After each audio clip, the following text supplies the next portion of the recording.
Halo semuanya, perkenalkan, saya Rifki Ahmad Ranggakusuma, mahasiswa semester 4, Program Studi Administrasi Pendidikan Universitas Pendidikan Indonesia.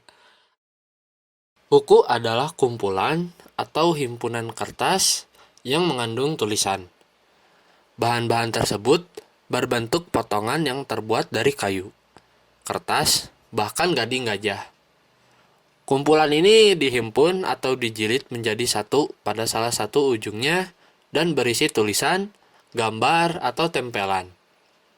Setiap sisi dari sebuah lembaran kertas pada buku disebut sebuah halaman. Dalam bahasa Indonesia, terdapat kata kitab yang diserap dari bahasa Arab yang memiliki arti buku dalam bahasa Indonesia. Kemudian, pada penggunaan kata tersebut, kata kitab ditujukan hanya kepada sebuah teks atau tulisan yang dijilid menjadi satu. Biasanya, kitab merujuk pada jenis tulisan kuno yang mempunyai ketetapan hukum atau dengan kata lain merupakan undang-undang yang mengatur. Istilah kitab biasanya digunakan untuk menyebut karya sastra para pujangga pada masa lampau yang dapat dijadikan sebagai bukti sejarah untuk mengungkapkan suatu peristiwa masa lampau seperti halnya kitab suci. Ada berbagai sumber yang menguak sejarah tentang buku. Awalnya, buku pertama disebutkan lahir di Mesir pada tahun 2400-an sebelum Masehi.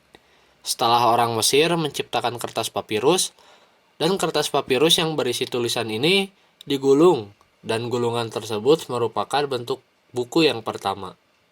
Ada pula yang mengatakan buku sudah ada sejak zaman Sang Buddha di Kamboja, karena pada saat itu Sang Buddha menuliskan wahyunya di atas daun dan kemudian membacanya berulang-ulang.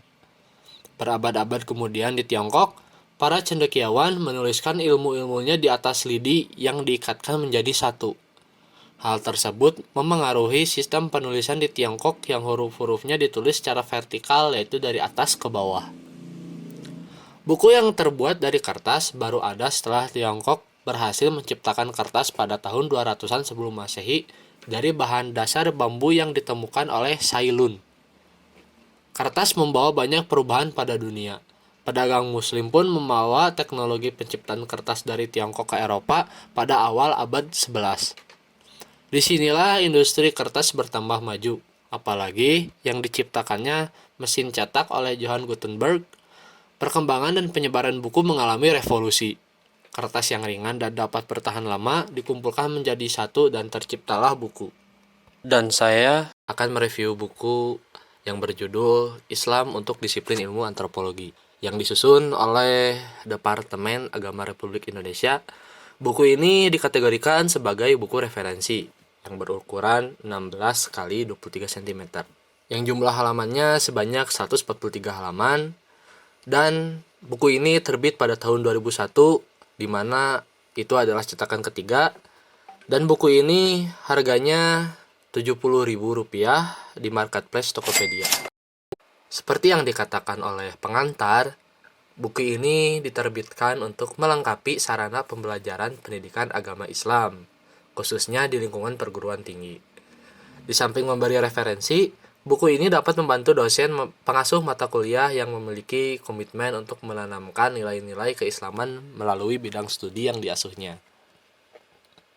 Menurut saya, buku setebal 143 halaman ini sangat dianjurkan untuk dibaca, khususnya teman-teman yang menekuni program studi antropologi. Dan menurut saya, bagian yang paling menarik adalah di bagian bab 1, di mana bab 1 ini menyajikan manusia dalam perspektif Islam, yang menurut saya seolah-olah mewakili seisi buku dalam satu bab.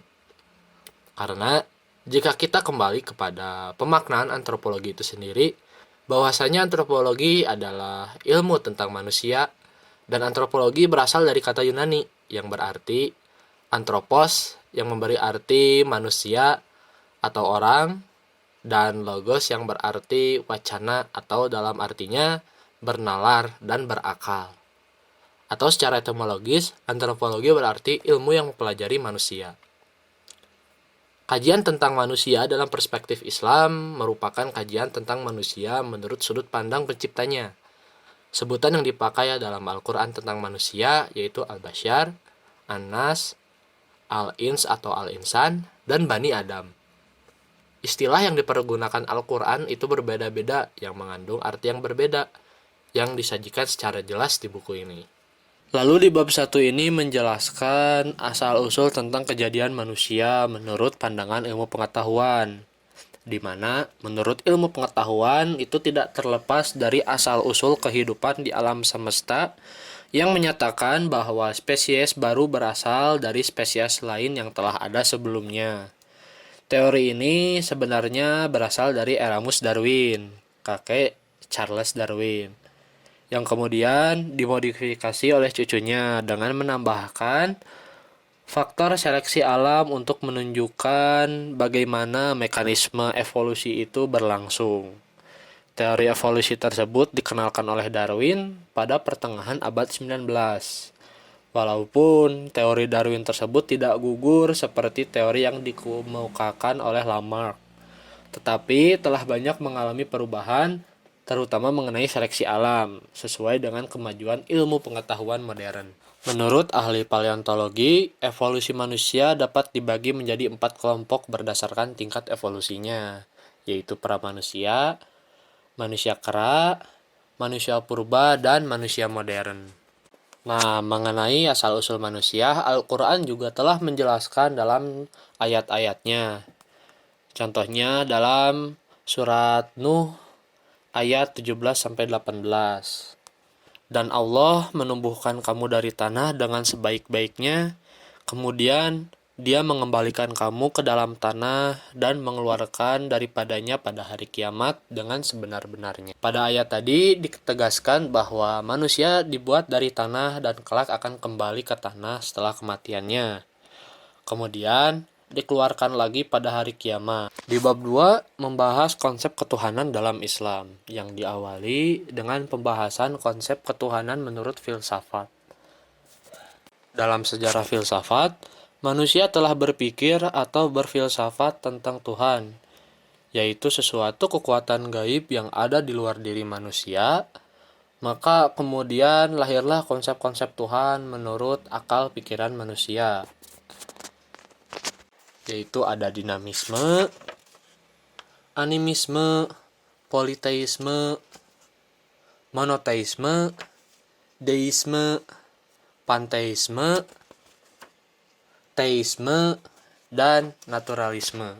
Pengertian Tuhan berdasarkan Islam ialah zat yang Maha Esa, tidak ada lagi Tuhan kecuali Dia, dan disebutkan dalam Quran surat Al-Baqarah ayat 163 yang berbunyi, dan Tuhanmu adalah Tuhan yang Esa, tidak ada Tuhan melainkan Dia, yang Maha Pemurah lagi Maha Penyayang.